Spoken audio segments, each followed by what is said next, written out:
ভুটান সীমান্ত ঘেঁষে নদী খাতের সংকট, ফরেস্ট ভিলেজে সুখা নদীর দাপট রুখতে সরজমিনে বনমন্ত্রী। উত্তরের বর্ষা মানেই যেন পাহাড় ঘেঁষা গ্রামগুলিতে অজানা এক আতঙ্কের আনাগোনা।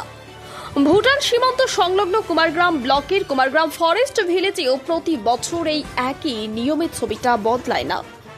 বর্ষা এলে ফুসে ওঠা সুখা নদীর জল সোজা ঢুকে পড়ে লোকালয়ে। তবে এবার আর কেবল দূর থেকে পরিস্থিতি পর্যবেক্ষণ নয়, সীমান্ত ঘেঁষায় প্রত্যন্ত জনপদের জল যন্ত্রণা দূর করতে এবার সরাসরি ময়দানে নামলেন কুমারগ্রামের বিধায়ক তথা রাজ্যের বন ও পরিবেশ দপ্তরের মন্ত্রী মনোজ কুমার ওরাও।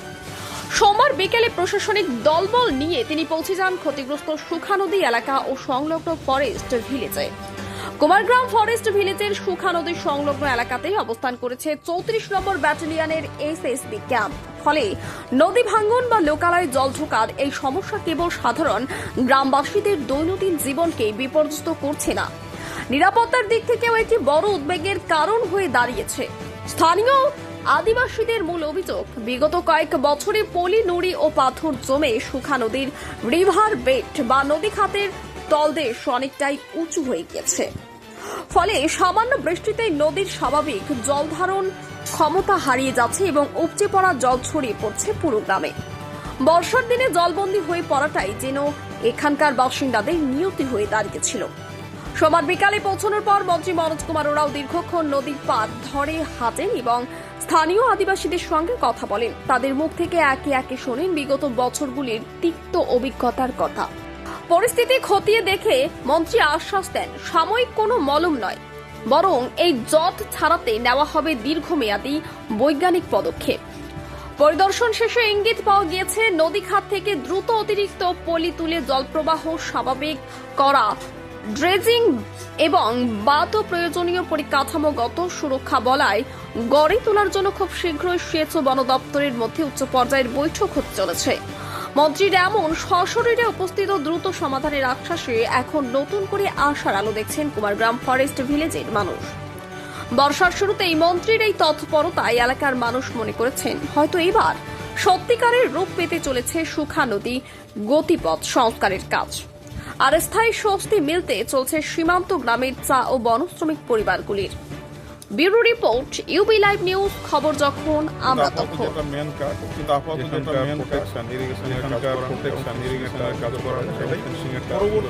উন্নয়নের জন্য যা যা দরকার, উন্নয়নের জন্য যা যা দরকার বিগত বছরের পাপের দায়িত্ব আমাদের নিতে হচ্ছে। 23 কিলোমিটারের কেন্দ্রের কাজ, কেন্দ্রের কাজ শেষের দিকে হচ্ছে। তারপরেও কিলোমিটার এলাকাটা বলছে এবং এই এলাকাটা বলছে না, পরে ফিরে যাচ্ছে না, পরে ফিরে যাচ্ছে, জঙ্গল আছে, লোকালয় আছে, মানে লোকালয় বলতে গেলে পরে আটকানো প্রায় অসম্ভব, ব্যবস্থা করছি। তারপর আমরা দেশ করে আটকানো যায়, একদম করেক্ট লাগোয়া যায়, একদম করেক্ট লাগোয়া বুঝতেই পারছেন গ্রামবাসীদের অবস্থাই পারছে, গ্রামবাসীদের অবস্থা মাঝে মাঝে জঙ্গল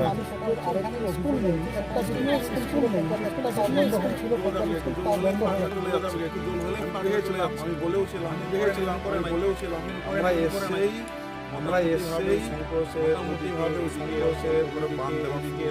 করে বাঁধ দেওয়া শুরু। এখন আপাতত করবো আমরা, মানে আপাতত হচ্ছে মানে মাঠ হচ্ছে নিয়ে প্রোটেকশন ওয়াল তৈরি নিয়ে প্রোটেকশন ওয়াল তৈরি করছে। প্রোটেকশন ওয়াল আমরা করে দিতে আসতে এরকম করে দিতে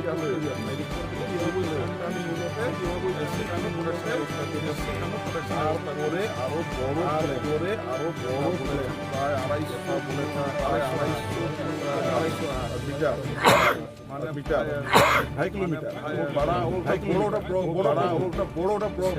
আমরা ডিপিআর তৈরি করে নিয়ে সেখানে 7-8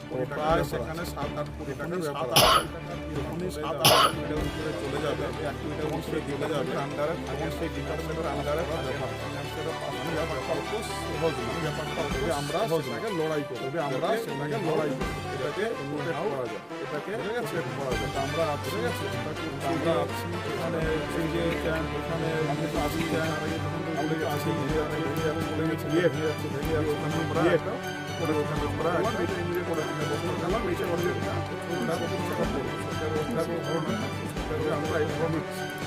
আর কেন আসছেন কি সমাচার ব্যাপার কেন আসছেন কি আপনারা সমাচার দেখতেই পাচ্ছেন দেখানো দিকে এটাই হচ্ছে পশ্চিমবঙ্গের প্রান্ত বলতে গেলে কলকাতা প্রান্ত বলতে গেলে এরপরে এরপরে চলে যাচ্ছে আর চলে যাচ্ছেন আর ওদিকে চলে যাচ্ছেন আর ওদিকে চলে যাচ্ছে মূল সমস্যা হচ্ছে দেখুন এখানে রিভার বেডটা উপরে উঠে গেছে রিভার বেডটা আমাদের বস্তি থেকে আমাদের বস্তি থেকে গ্রাম থেকে যদি রিভার বেড গ্রাম থেকে যদি রিভার বেড হওয়াটাই হয়ে যায় সামান্য বৃষ্টি হলে চারদিকে সামান্য বৃষ্টি হলে চারদিকে ক্যাম্প যে আছে একদম এসএসবি ক্যাম্প যে আছে একদম বর্ডারে এখানেও তারা সুরান বর্ডারে তো তাদেরও তারা সুরক্ষিত কাজ তাদের প্রোটেকশন দেওয়া যায় যতটুকু প্রোটেকশন দেওয়া যায় কিছু ড্রেজিং করে নিয়ে কিছু ড্রেজিং করে নিয়ে বাউন্ডারি ওয়ালের ব্যবস্থা করব বাউন্ডারি ওয়ালের ব্যবস্থা করব ডিপ করে নিয়ে যাতে সেটা সাইড দিয়ে ফেলে দেওয়া যায় সাইড দিয়ে ফরেস্ট ফেলে দেওয়া যায় গ্রামটা সুরক্ষিত গ্রাম পরবর্তী গ্রামটা সুরক্ষিত প্রায় 2.5 কিলোমিটার মতো প্রায় 2.5 কিলোমিটার এখানে বাঁধের প্রয়োজন এখানে বাঁধের প্রয়োজন আমাদের ইঞ্জিনিয়ার এসেছেন আমাদের রেডি করবে এসেছেন তারা ডিপিআর রেডি করবে প্রায় 7 কোটি টাকার অনেক বড় প্রজেক্ট অনেক বড় প্রজেক্ট সমস্যাই আছে তার কারণ সমস্যাই আছে তার কারণ ডিপার্টমেন্ট চলে যায় তো বড় ফিনান্সে চলে যায় ফিনান্সে চলে যায় যেন সেটা বের করে নেওয়ার চেষ্টা করে যেন সেটা বের করা আমরা মাত্র 2.5 মাস তার মধ্যে অনেকগুলো 2.5 মাস তার মধ্যে করে নিয়েছি কাজ দুবাই কাজ করে নিয়েছি ফেসবুকের কাজ সামনে কাজ চলছে আগামীকালের সামনে কাজ চলছে আগামীকালের সামনে যেখানে কাজ আমরা পুরোটাই সম্ভব আমরা পুরোটাই আজ না হয় কাল আমরা এই পুরোটা আজ না হয় কাল আমরা এই পুরোটাকে দীর্ঘদিন ধরে বারবার বলে মানুষ এটা বারবার এটা আবেদন করেছিলাম বারবার এটা আবেদন করেছিলাম আমার এখন ইরিগেশনে আমার এখন ইরিগেশনের মন্ত্রী হওয়ার পরে কি আপনাদের কাছে এই এলাকা এখানে অভিযোগের ব্যাপারে এখানে অভিযোগের ব্যাপারে বিধায়ক আমি এলাকার ছেলে এখানকার বিধায়ক আমি তিনবার ভালো করে জানি তাই আমি পরিস্থিতি ভালো করে জানি তাই আমি গ্রামবাসীরা তারাও বলে গ্রামবাসীরা এই প্রবলেমটাকে অবশ্যই এই প্রবলেমটাকে অবশ্যই সলভ করে দিচ্ছি কাজ যেতে হয় যদি ফিনান্সের কাজ যেতে হয় ফিনান্স